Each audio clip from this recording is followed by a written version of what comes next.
Holy shit, buckle up, buttercups, because what went down on Piers Morgan Uncensored was a goddamn fireworks factory exploding in slow motion.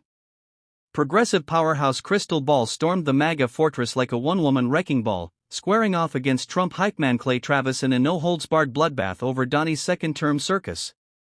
And Piers? He played referee, but let's be real, he was tossing softballs to the Orange Overlord's cheer squad. This wasn't some snoozy chat, it was a raw, teeth-baring cage match where facts flew like shrapnel, spin got shredded, and the truth hit harder than a gut punch.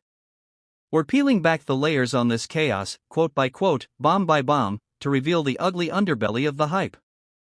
Drop a comment on where you're tuning in from: New York? London? Some bunker in Texas, and smash that like button while you're at it. Subscribe or miss the next takedown at your peril. Let's rip the lid off. Piers kicks it off, all smug.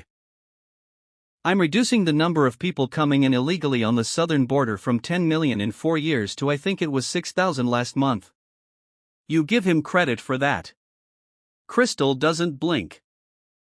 He certainly has cracked down on the border, no doubt about it.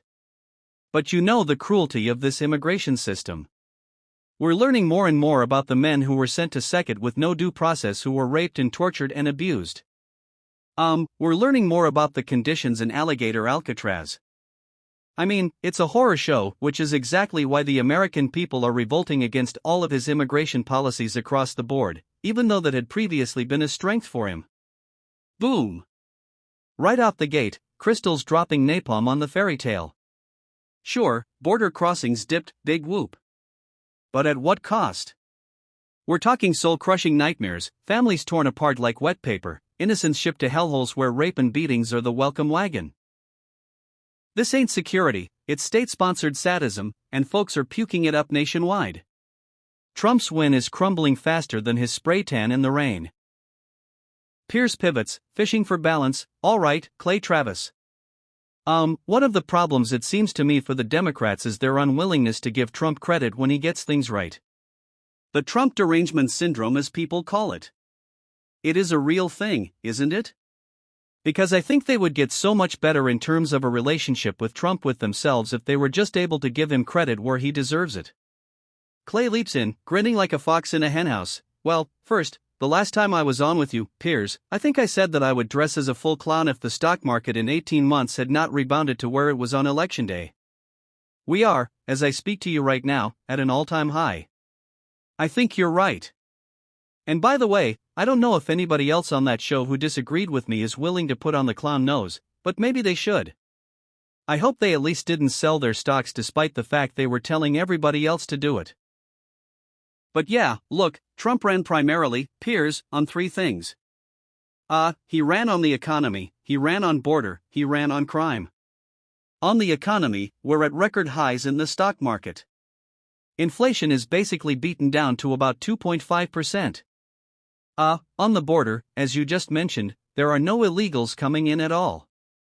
We are deporting violent illegal criminals at record rates. And on crime, it's not getting a ton of attention, but we are on pace in the United States potentially for the lowest murder rate, lowest violent crime rate in the 21st century, if these numbers can hold for the remainder of this calendar year. I don't see how you could look at those 3 things and not say, hey, first 6 months of Trump, it's not a disaster. We've also started to lessen the amount of war. There are less people dying. He managed to destabilize the Iranian government and take back their chances of getting nuclear weapons without a single loss of life. I can't think, Piers, in my life. I'm 46 of a better 6 months presidency than what we've seen from Trump so far. Oh, Clay, you smooth-talking salesman peddling that stock market snake oil like it's holy water. Yeah, Wall Street's popping champagne because billionaires got fatter. But newsflash, 90% of Americans ain't sipping from that trough. They ain't got a dime in the Dow, they're scraping by on ramen and regret, watching rent skyrocket while their paycheck flatlines. Inflation beaten? Bullshit. Groceries are a mugging, gas is grand theft auto, and jobs? The latest report was a dumpster fire, so what does Team Trump do? Axe the whistleblowers spilling the beans. Firing truth tellers instead of fixing the mess? That's cowardice in a red tie. And crime? Border? War? Clay's cherry-picking like a kid in a candy store, ignoring the rot. Deportations aren't snaring kingpins, they're snatching scared moms at the hardware store. Violent crooks? Barely a blip. As for peace, destabilizing Iran without loss of life sounds peachy until you zoom out and see the powder keg he just lit. Trump's not ending wars, he's remixing them with extra chaos. Piers probes, where would you criticize him, Clay? Clay hems and haws, if I were going to criticize him it would probably be that I think on the FCC case. I think that they totally overpromised and underdelivered and I think it has knocked them off their stride. I think Pam Bondi with Phase 1 on the binders, whoever okayed that it was a colossal misstep that has created a mess of their own creation that was unnecessary and that they could have addressed in a more succinct honest way with the public. But if you take that off the calendar, I think you can say, look, the Senate has not moved as aggressively as they should have to confirm as judges. They're not moving at a very good pace there. I think you can address issues on that front. But I think in general, if I were giving him a letter grade, I'd give him an A. Maybe not an A+, but an A, and again, I think it's the best first 6 months of any president in my life. A grade? For this clown car crash? Clay's bending over backward to polish turds here. FCC fumble? That's the tip of the iceberg, it's a symphony of screw-ups, from botched binders to broken promises that make Watergate look like a parking ticket. Senate sloth on judges? That's on his own squad. But nah, Clay's too busy buffing that MAGA halo to call real fouls.